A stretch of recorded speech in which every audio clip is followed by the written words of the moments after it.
안녕하세요. 꿈부입니다. 오늘 주택임대차 보호법 개정안 세 번째 시간입니다. 법무부와 국토교통부에서 제공한 해설집을 가지고 설명드리겠습니다. 이 내용들은 제 블로그에 쓴 것을 바탕으로 말씀드립니다. 주택임대차 보호법 갱신 요구. 계약갱신 요구권 행사는 언제부터 할 수 있을까요? 임차인은 임대차 기간이 끝나기 6개월 전부터 1개월 전까지 기간에 계약갱신 요구권을 행사할 수 있습니다. 2020년 12월 10일 이후로는 최초로 체결되거나 갱신된 임대차 계약은 임대차 계약이 끝나기 6개월 전부터 1개월이 아니라 2개월 전까지 기간에 계약갱신 요구권을 행사하여야 합니다. 이 1개월로 해놨을 때는 급하게 나가야 되는 경우가 한 달 안에 이루어지기 어렵기 때문에 보통은 2달 이상이 되기 때문에 2개월로 개정이 되었습니다. 계약갱신의 의사는 도달주의로 만료일 2달 전 0시 전까지입니다. 이 도달주의란 내가 발신했다고 되는 것이 아니라 상대가 도착해서 받아야 되는 도달주의입니다. 임차인에게 총 몇 회의 계약갱신 요구권이 부여되는지. 계약갱신 요구권은 1회에 하나여 행사 가능하며 이 경우 갱신되는 임대차의 존속기간은 2년으로 봅니다. 개정법 시행 당시 계약 만료일까지 1개월이 안 남은 경우 계약갱신 요구권을 행사할 수 있는지. 이미 지난 시간이긴 하지만 법 시행일인 2020년 7월 31일부터 2020년 8월 30일 사이에 계약 기간이 종료되는 임차인들은 계약갱신 요구권을 행사할 수 없었습니다. 오늘이 2021년 벌써 12월 3일이죠. 이전의 일이긴 하지만 참고사항으로 보시면 되겠습니다. 임대인이 계약 만료 6개월 전부터 1개월 전까지 기간에 갱신을 거절하고 법 시행 전 제3자와 새로운 임대차 계약을 맺은 경우에도 임차인이 계약갱신 요구권을 행사할 수 있나? 이 개정안 시행 전에 제3자와 계약을 체결한 경우에는 예외적으로 갱신 요구권을 부여하지 않고 부칙 적용례를 두고 있습니다. 다만 임대인은 법 시행 이전에 제3자와 계약을 체결했다는 사실을 명시적으로 입증할 수 있어야 하며 임대인이 법 시행 이후에 제3자와 계약을 체결한 경우에는 계약갱신 요구권이 부여되어 임대인은 제3자와의 계약 체결을 이유로 임차인의 계약갱신 요구를 거절할 수 없습니다.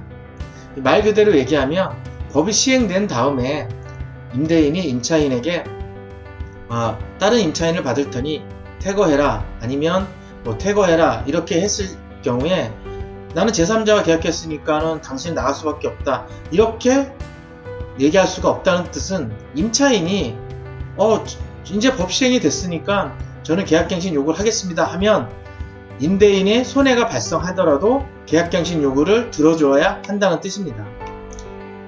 법 시행 전에 임대인이 계약 만기를 원인으로 임차인과 집을 구하는 중 개정법 시행이 되고 임대인은 새로운 임차인과 계약을 했는데 기존 임차인이 개정법 내용을 알고 계약갱신 요구를 했을 때는 임대인이 피해를 보는 곤란한 상황이 발생한다는 이런 뜻입니다. 법 시행 당시 이미 한 주택에서 2년 이상, 4년 이상, 10년이 될 수도 있겠죠? 임차 거주 중인데 계약갱신 요구권을 행사할 수 있는지.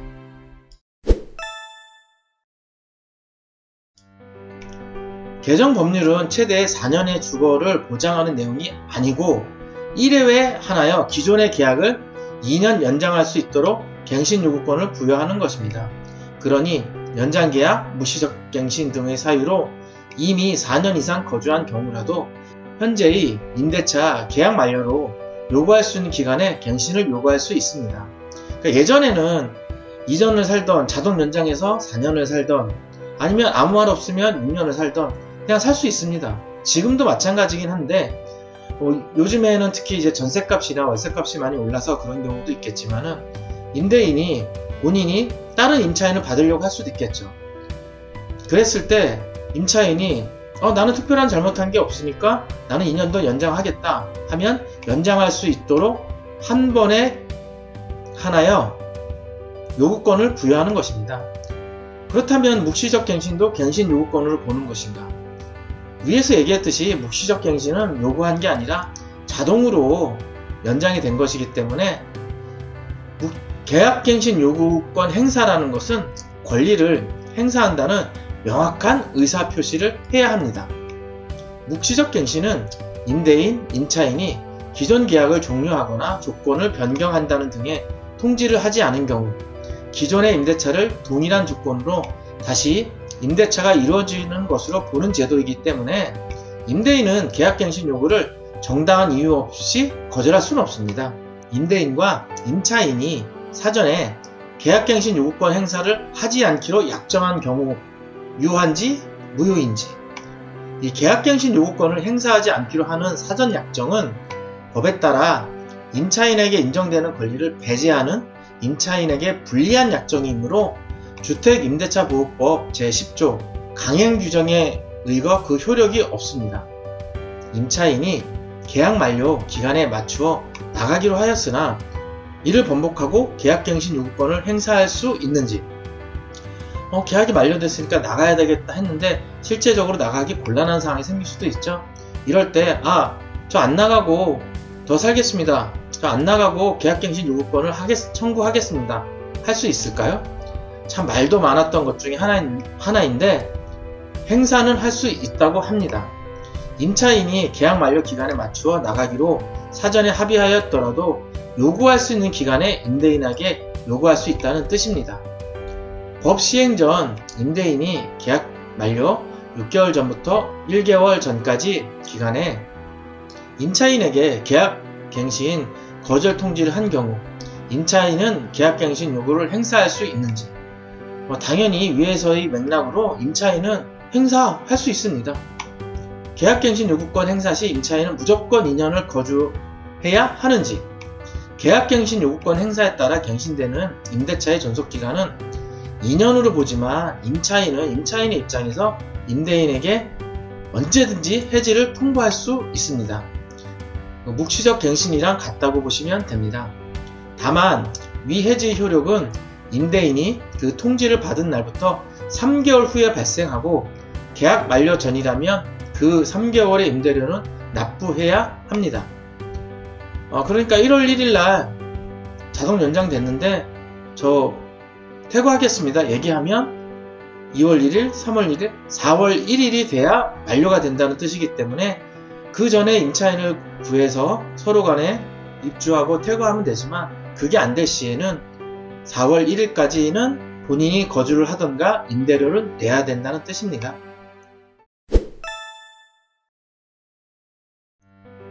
임대차 계약을 최초로 체결할 때 계약기간은 1년으로 했는데 1년 이상 거주하고 싶을 때는 어떻게 해야 되는지, 당연히 주택임대차보호법 제4조 임대차 기간 등 기간을 정하지 아니하거나 2년 미만에 정한 임대차는 그 기간을 2년으로 봅니다.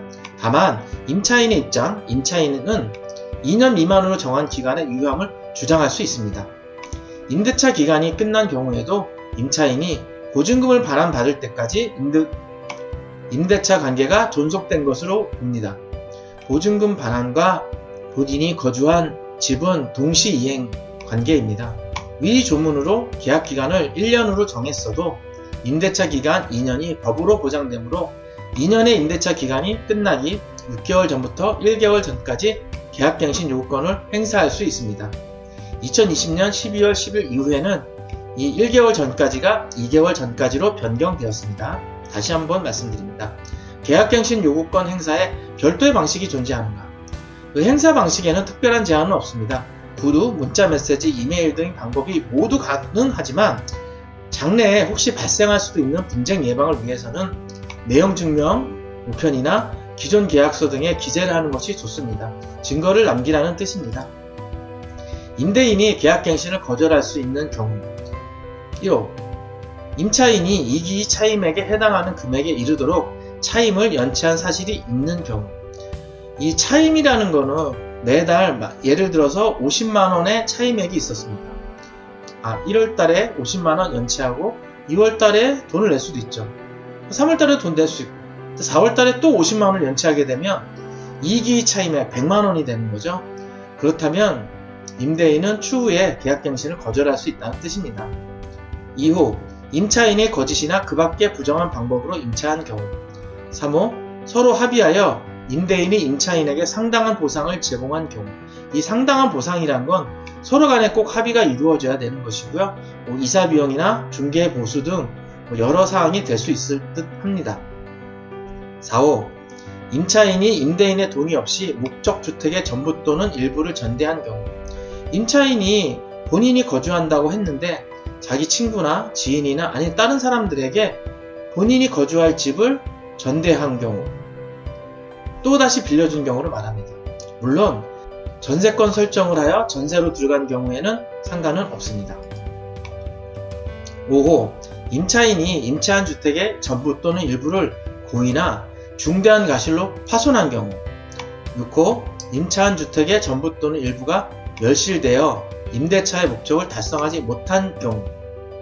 7호 임대인은 다음 항목의 어느 하나에 해당하는 사유로 목적주택의 전부 또는 대부분을 철거하거나 재건축하기 위하여 목적주택의 점유를 회복할 필요가 있는 경우입니다.